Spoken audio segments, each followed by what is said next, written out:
Lord of the Mysteries. Chapter 706. That man. Turning his body to the side, Emlyn avoided a bulldozing drunkard. While swatting his clothes with a frown, he continued jostling towards the bar counter. During this process, he didn't seem to be doing anything, but the surrounding customers would always fail to touch him. Be it in terms of speed, agility, or his balance and coordination, he had reached a rather terrifying level. Finally, Emlyn arrived at the bar counter as he rapped the wooden counter. "Where's Ian?" The bartender glanced at him. Without a word, he kept his head low and wiped his glass cups. Emlyn stood there in surprise, wondering if he had done something wrong that earned him nothing. This angered him a little as he wished to reach out and yank the bartender out. However, he believed that such acts were lacking as a gentleman. He forcefully held down his emotions and looked around and discovered that everyone was drinking. With a thought, Emlyn experimented by saying, "A cup of warmer red wine." The bartender's actions paused as he looked up and gave the handsome, black-haired, red-eyed man an odd look. "We don't have that available." This was the finest red wine in the world. The price was staggering. Emlyn wasn't dumb, and he could tell from the bartender's eyes that he had ordered something he shouldn't have. On careful thought, he said, "1 glass of Southville beer. 5 pence. The bartender finally lowered the cup and cloth. Emlyn took out a 1 solely note and said, "Keep the change." "Thank you." The bartender pointed left and said, "Ian is in card room 1. Emlyn immediately smiled, feeling happy and proud that he had resolved an actual problem. He didn't take the cup of Southville beer and, instead, turned around and walked straight to card room 1. Knock. Knock. Knock. He politely knocked on the door. "Please come on in." A rather adolescent voice sounded. Emlyn adjusted his collar and pushed open the door, only to realize that the scene inside was unlike what he had expected. He believed that since it was a card room, there would be a bunch of people surrounding a long table, playing games like Texas, but to his surprise, there were indeed about 8 people, but there weren't any poker cards. A piece of paper was placed in front of every participant, as they seemed to be recording something. Apart from that, there were only fountain pens and multi-faced dice on the table. Emlyn instinctively cast his gaze on the youngest person inside. It was similarly a handsome boy with red eyes. He looked about 16. "Ian?" Emlyn asked. Ian nodded with a smile. "That's me. Sir, is there something I can help you with? Or do you wish to join our game?" "Game?" Emlyn returned with a question. Ian chuckled. "Yes, game. I don't enjoy playing cards or billiards, but something needs to be done when spending the whole day here. I gained some inspiration from Emperor Roselle's biography. It's to organize a few people to sit down and attempt a tabletop adventure. In this game, as long as you abide by the rules, you can be anyone: a doctor, an adventurer who loves eating vegetables, a private detective who always carries a wrench and pipe, or an adventurer who enjoys radical ideas. Together, they can head to some ancient castle and seek out the history hidden within, battling all kinds of monsters along the way." Sounds a little interesting. Emlyn had a feeling that this game suited him well. "Haha, do you want to join? We're currently embroiled in a ploy and are facing a powerful ancient vampire. He appears to have a handsome face, but beneath his skin are boils formed from his boiling blood." Ian warmly invited him. "Sanguine, thank you very much." Emlyn's expression twitched indiscernibly as he directly said, "I have a mission for you." "All right. Let's go to the room next door." Ian took his round hat and old satchel and stood up. The billiard room next door had no one in it. The boy closed the door with great familiarity as he surveyed the area before looking at Emlyn. "Sir, I do not know you. Might I know who introduced you?" Emlyn lifted his chin and smiled. "Sherlock Moriarty." Just as he said that, he suddenly looked left and right as he raised his hand to pinch his nose. "So it's Detective Moriarty." Ian heaved a sigh of relief without hiding it. "I'm assured then.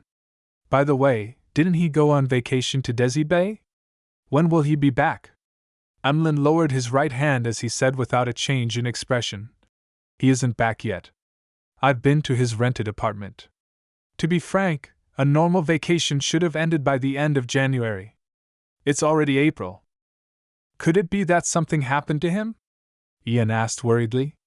Emlyn recalled the powers and mysteriousness which Sherlock Moriarty presented as he shook his head.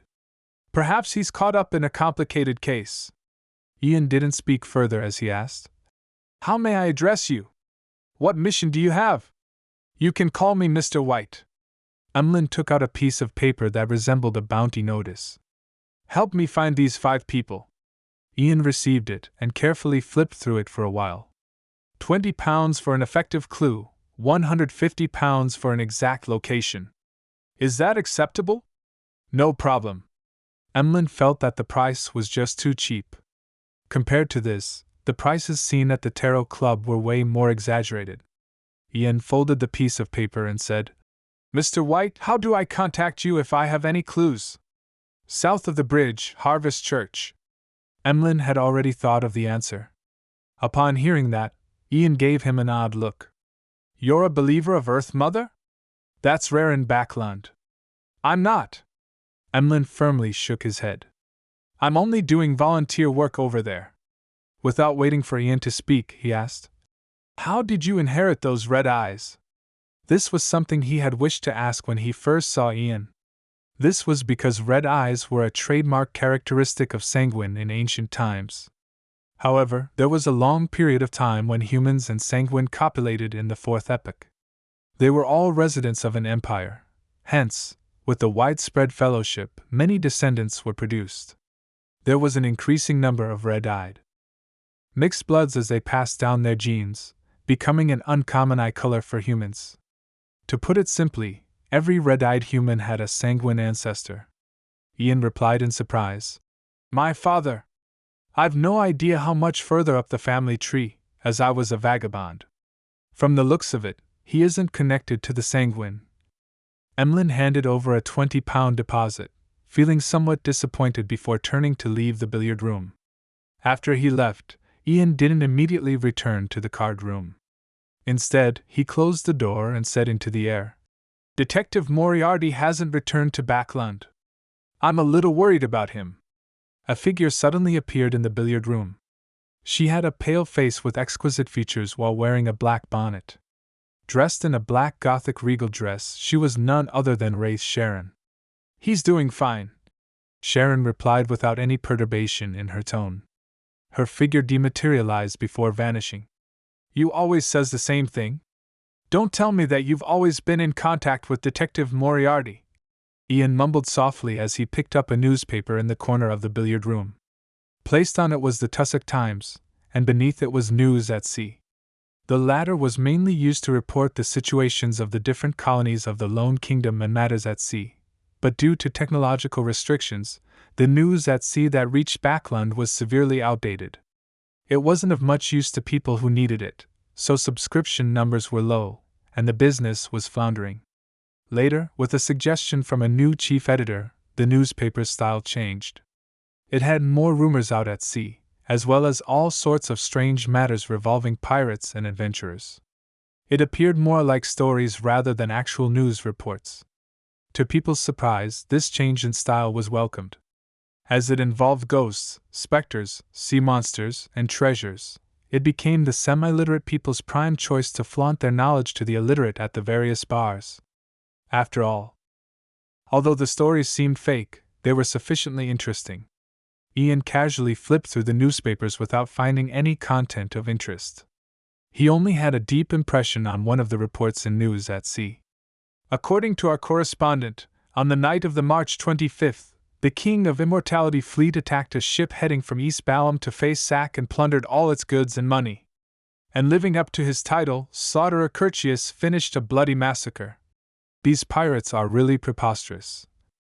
Ian shook his head and lowered the newspapers.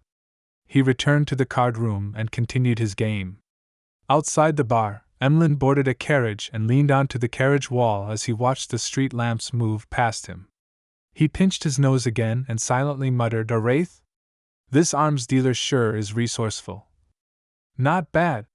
Emlyn closed his eyes as he felt more hopeful about his entrusted mission. The sunlight shone in from outside, dyeing the captain's cabin golden. Edwina sat on a chair with a book in hand as she looked opposite her. So you also believe that the Solomon, Trunsoist, and Tudor empires all coexisted?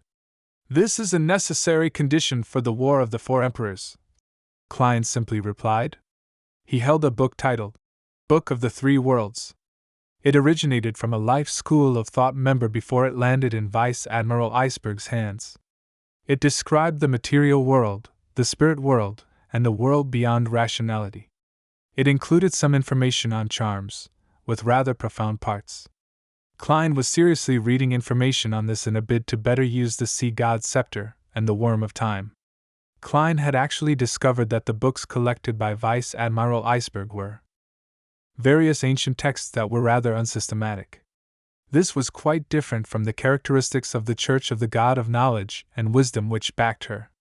Therefore, he guessed that the internal, orthodox, systematic mysticism knowledge of the Church was not public.